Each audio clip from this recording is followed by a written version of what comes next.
Hi everyone, it's Gemma. Welcome back to Pampered Wolf. As you can see, this is going to be a slightly different video today. This is going to be a really fun video to do. I'm super excited to get started. I haven't done one of these videos for a really long time. My makeup application has really changed, even in the last 4 years. So this is going to be interesting. So let's get started. If you are new here, hi, my name's Gemma. I am 42. Am I 42?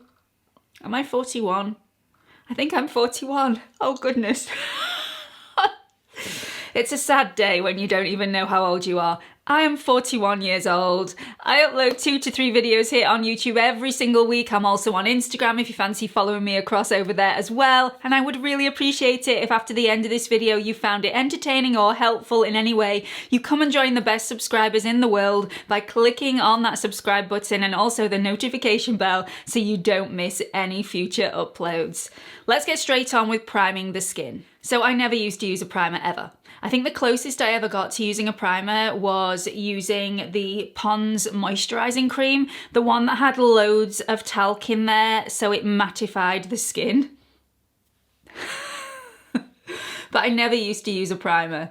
Now I am using the Nyx the Marshmallow Primer. I really like this. I don't use it every single day. If I'm just doing a really natural makeup, if I'm just literally nipping out of the door, I tend not to put a primer on, but I do like this one. I find it's really smoothing on the skin and it just creates that really nice canvas for the rest of your products. So moving on to foundation, I am going to use on the way back when side something that is very matte and very full coverage. This is the Smashbox Studio Skin Full Coverage. There is nothing wrong with this foundation at all. If you use this, I'm not knocking it. It's absolutely fantastic, but yeah, it's just not what I go for now. And I used to go for this level of coverage all the time.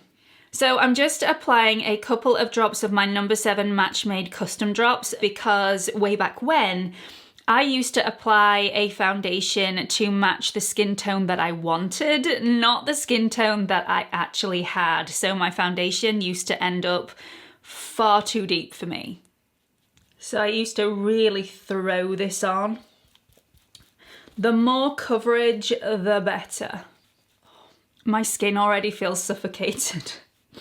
So a huge difference in how I used to apply versus how I apply now is I used to take the foundation right underneath my eye. I never do that anymore, ever. That is some coverage right there. Oh my goodness. Okay, so I'm gonna move on to the now side. I'm gonna take a concealer that matches my skin tone and I'm just going to go over any imperfections that need covering. Then I'm going to take a concealer brush and just tap that in. I've applied a little too much and I really don't want to, so I'm just taking that off with a damp blending sponge just to make sure that's all evened out and blended beautifully. I always have a bit of redness on my chin that just needs a bit of help. And I'm just going to apply a little bit of the excess that's on the brush around the corner of my nose where I've got some broken capillaries and a bit of redness. Being very careful not to apply too much around this area because this is the area that goes cakey throughout the day. So I just want to avoid that at all costs. My foundation for the now side is going to be my trusted MAC Face and Body. This is so beautiful, it's buildable, it's just stunning. Application is slightly different for this one, so you apply a little bit in the palm of your hand and then really massage that in with your fingertips just to thicken the formula, waken up the formula, and then you apply with your fingertips to your skin where you feel you need it. And you can feel it thickening, and that thickening process really bonds this foundation to the skin. So I'm missing out that under eye area. I don't need it under there. The less product I have underneath my eyes, the better. So this foundation is a direct match to my skin tone. And if you're unsure how to get a proper match online, if you can't get into store, if you contact MAC customer services, if you send a photograph in, they will match you. I am C1. So one thing I didn't do when I was applying my concealer to cover up my imperfections is add a tiny bit of that concealer onto my eyelids just to cover up any redness or discoloration. So I'm just going to go over that now because I tend to do that with a concealer rather than applying foundation to the lid. I just feel like it sticks to the lid and adheres to the lid a little bit better. Okay, before we move on to concealer, I'm going to move on to brows. I am going to use the same product for both sides. This is the NYX Microbrow Pencil in the shade Ash Brown, which you know is my favourite. But I'm going to apply these slightly differently. My brows used to be really quite boxy look, rather drawn on, and they were very, very angular. So quite a box at the front and then really quite a distinctive pointy arch on both the top and the bottom. So let's do my brows how I do them now. So I tend to do a bit of an outline first and foremost, but very light-handed. I tend not to do the front of my brow with the outline because I want to make sure that that is super natural. So I'm just filling in with a very light hand. Then with a spoolie, I am just going to brush through those to soften everything off, make them look more natural. And if I find any bald patches, I'm just gonna go in again and fill those in. And then right at the very front, just draw on little hairs. Then I'm gonna take a brow gel. My favourite brow gel, I have two. The Anastasia Beverly Hills Brow Freeze I think is absolutely fantastic, but the one I'm using today is the 24-hour brow setter from Benefit. I really love this. So I'm just going to fluff those up and style them so the brow looks slightly fluffier, more natural, and a little bit bigger. And finally, I'm just going to take my NYX Lift and Snatch, which is phenomenal. It is such a good brow pen. It really, really is. It's so, so fine on the end. You can get a really good, accurate little line with this that looks very, very natural. So I'm just going to add a few more hairs at the front of my brow. It's so easy. It really is. Okay, before I move on to concealer, I am going to colour correct on the now side of my face. I never used to do that before. I used to just go straight in with concealer. So just going to put a dot of that underneath my eye on my dark circle. Take my concealer brush and just pat that in on the darkness.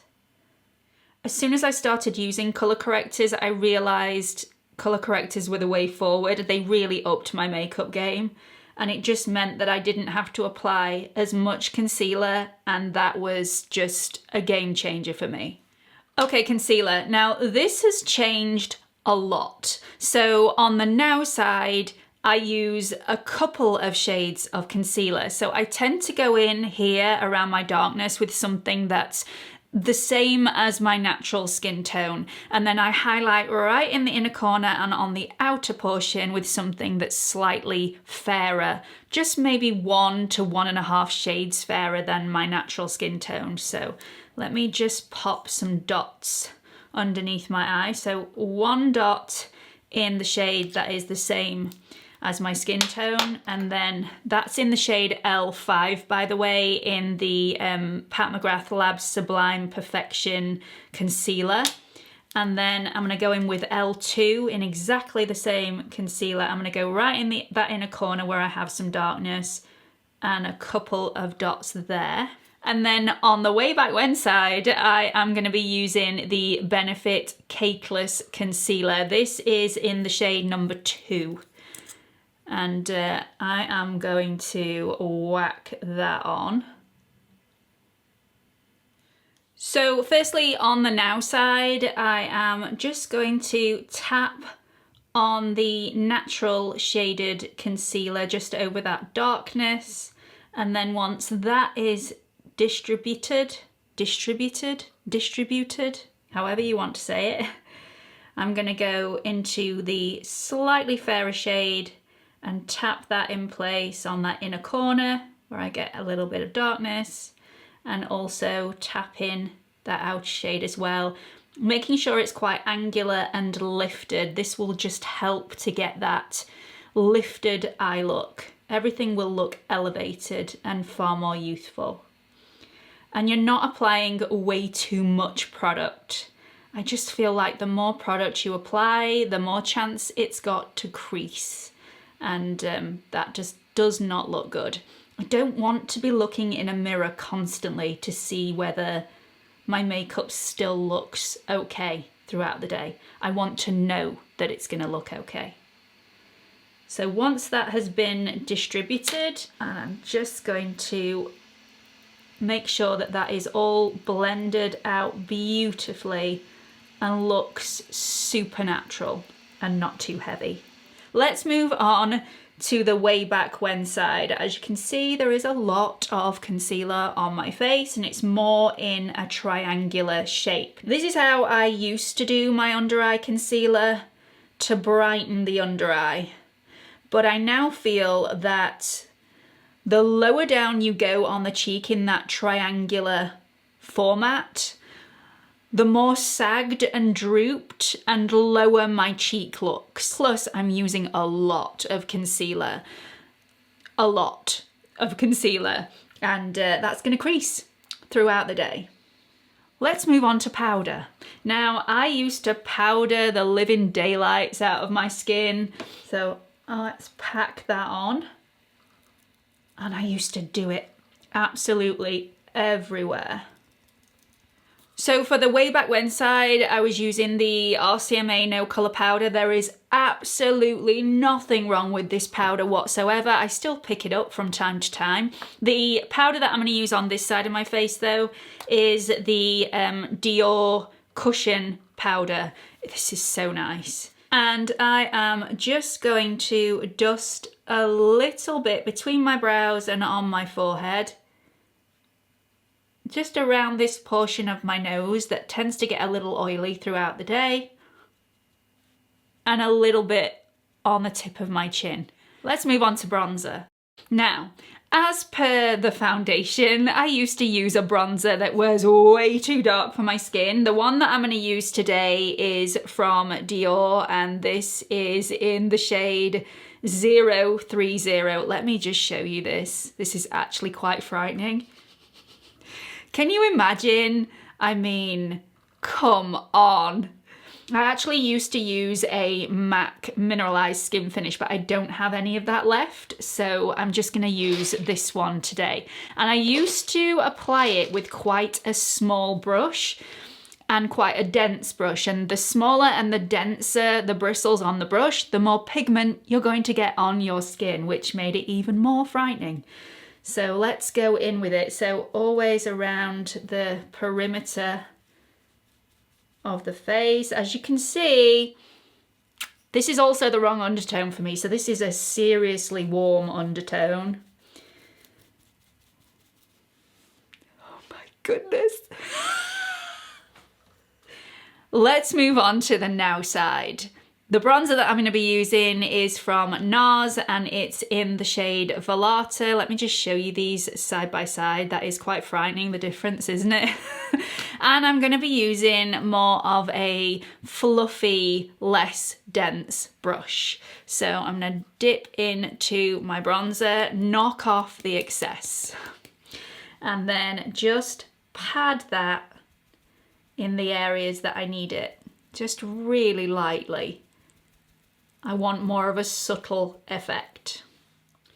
So you still get that sculpted effect, and I've not properly blended this out yet, but it's more subtle, much more subtle. So I like to use a couple of mascaras now. I like to use a lengthening mascara and I like to use a more voluminous mascara. So the ones I've used today are the Maybelline Sky High, which really lengthens my lashes, and then the full fat lashes from Charlotte Tilbury, just to thicken everything off and make them look a little bit more voluptuous. I really like the effect that that gives. I've only used one mascara on this side and I've only used the Sky High mascara. Nothing wrong with doing that. I still think they look really nice.